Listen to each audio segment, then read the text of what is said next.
Hello and welcome. I'm Brossard, and here's what happened this week. The military confirmed how a jet fighter crashed into the sea on Tuesday night.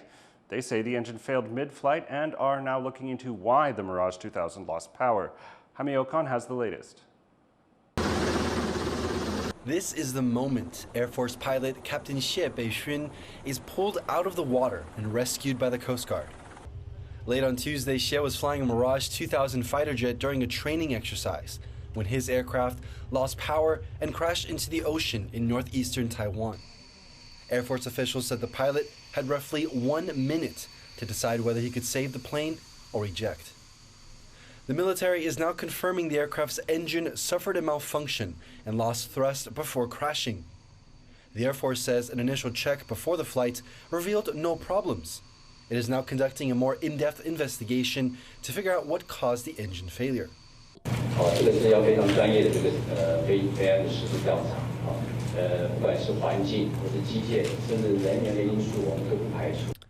The military has since grounded its entire fleet of French-made Mirage 2000 aircraft until further inspection of the other jets. Taiwan originally had 60 of the fighter jets delivered in 1997, but over the years, at least 7 of the aircraft have been lost due to accidents. Taiwan currently has roughly 400 fighter aircraft in service, and officials say that grounding the Mirage fleet shouldn't limit its ability to protect the country.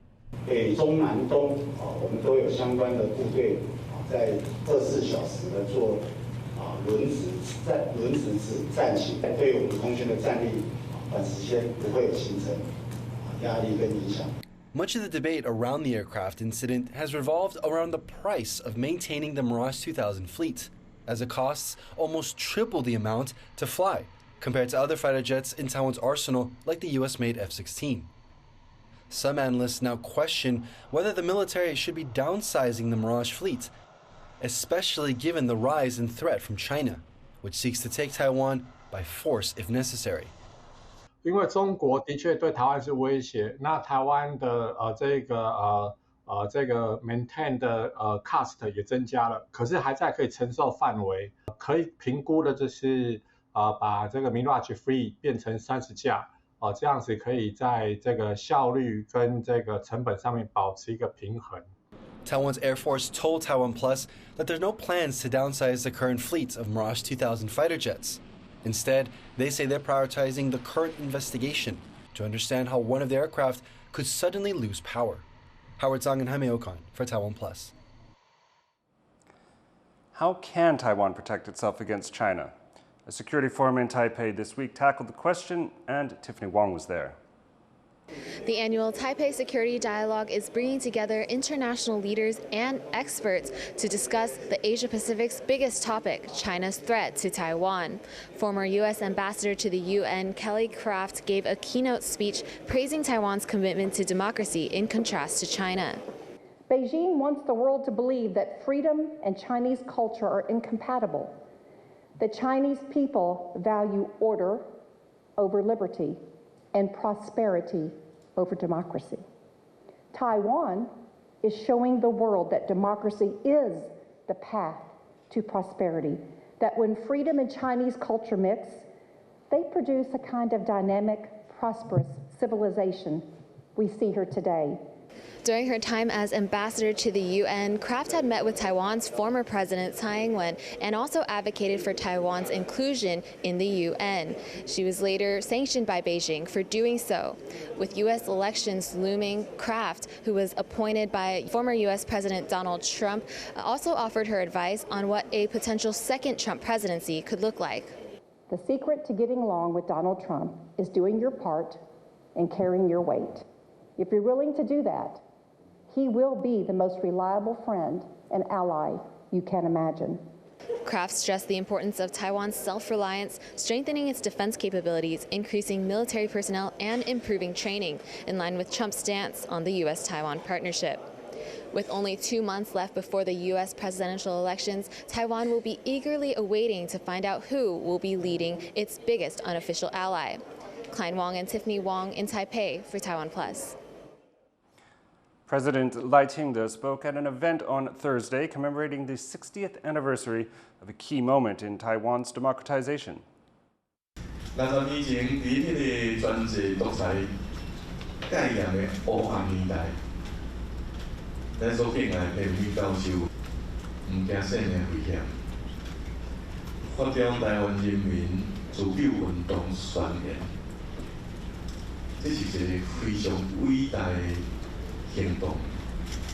咱嘛深深敬仰后来台湾的民主的发展。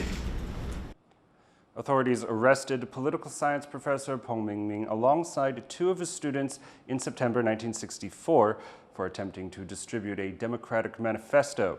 Peng escaped Taiwan in 1970, living in exile for over 2 decades. Although Peng died in 2022, he remains a symbol of Taiwan's democracy movement and its continued pushes for transitional justice. More than a month has passed since Typhoon Gaemi struck Taiwan, leaving 11 people dead, homes flooded, and hundreds of thousands without power. While most of Taiwan's big cities have long cleared up the debris, some remote indigenous communities are struggling to return to normal. Rick Lowett reports.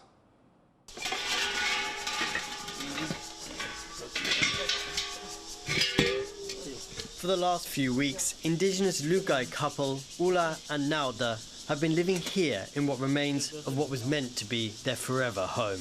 They poured their life savings into this house, which was damaged by a landslide when Typhoon Gaemi hit this mountainous area in southern Taiwan just over a month ago.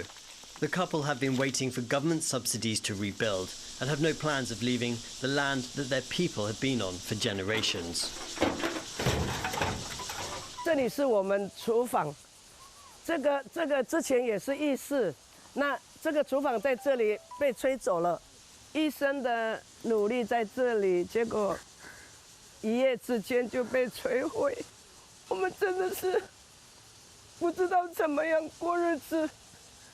Typhoon Gaemi brought 200 km/h winds and more than 2 meters of rain to southern Taiwan, causing widespread flooding and leaving hundreds of thousands of people without power. While the typhoon damage in the big cities has largely been cleared up, communities further away from the urban centres are struggling to return to normalcy.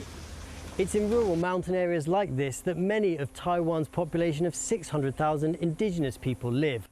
Often relying on farming or manual labour to get by, they face higher unemployment rates and lower wages than the majority Han Chinese population.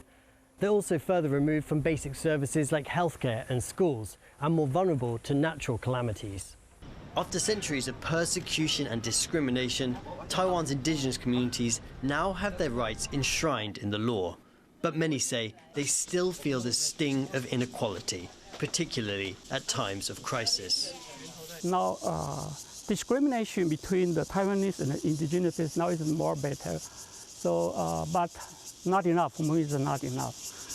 For example, disaster rescue after the disaster coming, the government always late or not very quickly to provide relief or rescue help. Taiwan, an island nation prone to both earthquakes and typhoons, has been investing billions of US dollars to improve its disaster responses. But the government admits the remote indigenous communities can be left behind. 例如原住民他在高山部落，他的语言、他的文化本来就不一样，所以他每个族的语言文化都不一样，所以会造成一些差异。而这差异，政府就要想办法，差异部分一定要尊重，因为它是他们民族的文化。For generations, these indigenous communities have lived off the land and they've become attuned to Taiwan's challenging weather. They've developed their own survival techniques like storing root vegetables and dried meat and fish to sustain them through times of isolation. But, they say, climate change is making typhoon season more extreme and unpredictable, and that they need the government's help to face the evolving threats of natural disasters. Klein Wang and Rick Lowett for TaiwanPlus. Taiwan's National Association of the Deaf is planning 2 days of activities ahead of International Day of Sign Languages on September 23rd. The events will include performances, lectures, and games. A deaf Japanese artist will also share her story. Taiwan will hold other celebrations of its sign language and deaf culture this month, including a forum held by the Culture Ministry. Taiwanese Sign Language is distinct from Chinese Sign Language and developed directly from Japanese Sign Language during Japan's occupation of Taiwan. Taiwan is losing one half of its Olympic champion badminton duo.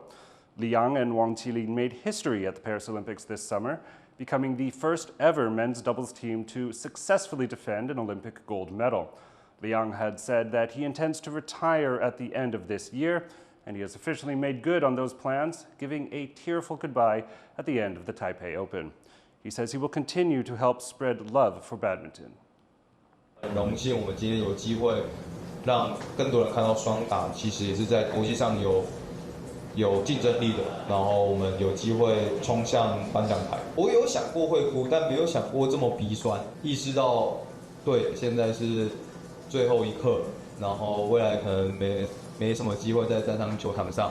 也感谢自己吧，这么多年付出的自己，然后把自己倾尽所有，然后给了大家这些画面。 Taiwanese artists and workers behind the Paris Cultural Olympiad this summer have received awards for their outstanding performances and events that attracted tens of thousands of spectators. Our reporter Sandy Chi has the details.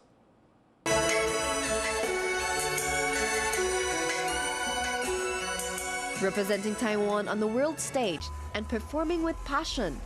In Paris this summer, it wasn't just Taiwan's athletes who did the country proud. Its artists and performers did as well. For 15 days, a total of 122 artists performed at Taiwan's pavilion during the Cultural Olympiad, which was held alongside the Summer Games. They delivered more than 50 performances, and tens of thousands of people came to watch.